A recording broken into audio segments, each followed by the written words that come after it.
In 1961, while most 18-year-olds were still figuring out the world, Judy Pace was already being asked to represent it.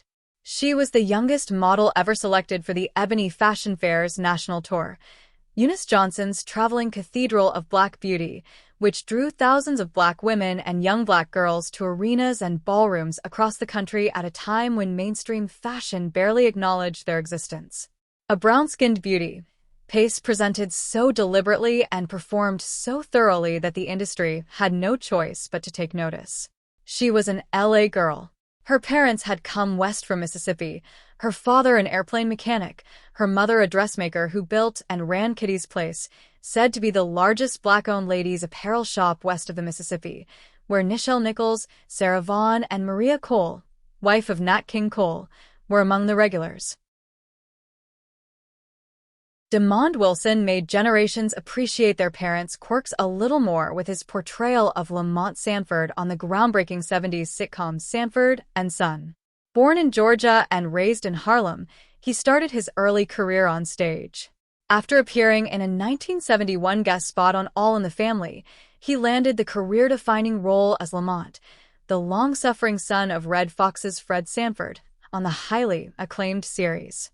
Sanford and Son aired from 1972 to 1979 and was one of the first to depict a multi-layered relationship between a Black father and his son.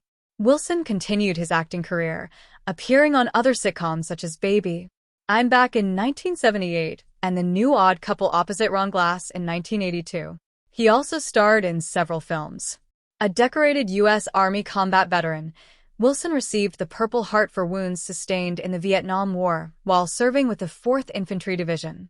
He was also awarded the Bronze Star for valor during his service from 1966 to 1968. Wilson passed on January 30th at age 79 from complications related to CA. Chiquita, Kiki.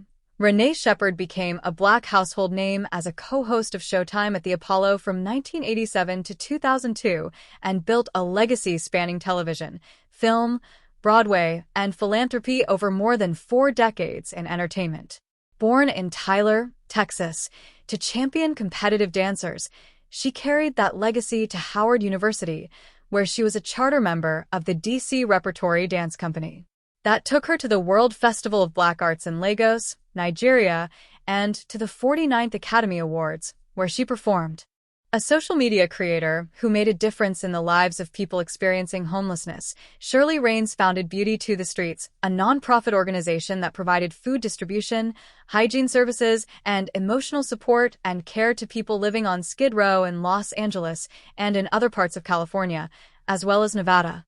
Known as Miss Shirley, she used digital platforms to raise awareness of her work, shed light on the plight of homelessness, and advocate for care and compassion. She had more than 5 million TikTok followers who saw the light and humanity she brought to those in need. Before Rosa Parks, there was Claudette Colvin, who at just 15 years of age, was the first person arrested for refusing to surrender her seat in Montgomery, Alabama. Born on September 5, 1939, Colvin grew up in what biographer Phillip Hoose called 3 unpaved streets lined with red shotgun shacks and outdoor toilets. Colvin was raised by her great-aunt Mary Jane and great-uncle Q.P. Smith. She was surrounded by books and, as a young girl, would obsessively read the works of Edgar Allan Poe and William Shakespeare. In school, she learned about the 14th Amendment and wrote a paper detailing segregation in her hometown. Of her courageous refusal to move from her seat on that fateful day, she later stated that she felt Harriet Tubman pressing on one shoulder and Sojourner Truth on the other, helping to make her refusal to move seem fated. Colvin passed away at age 86 on January 13th.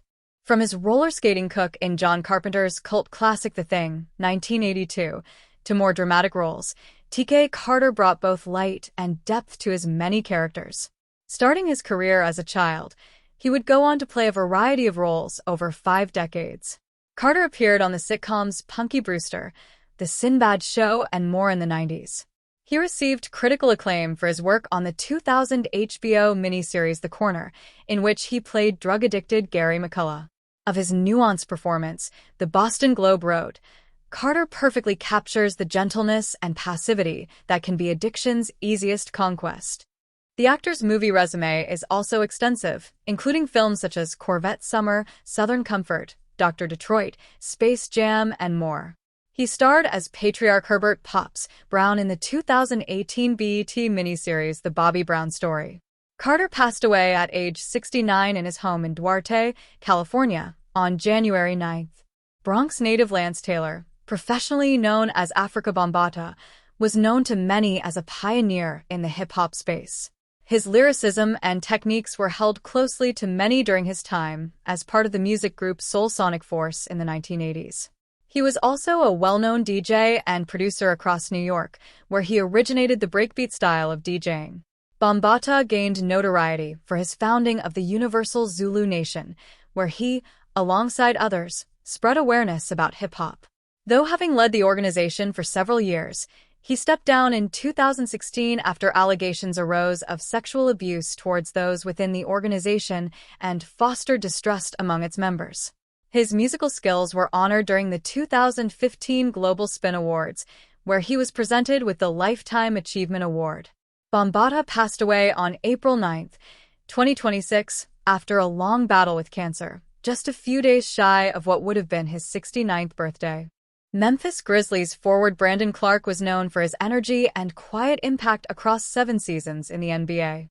A Vancouver native who played at San Jose State and Gonzaga, Clarke was selected number 21 overall in the 2019 NBA draft before being traded to Memphis. He made an immediate impression, earning NBA All-Rookie honors in 2020, and later became a key part of the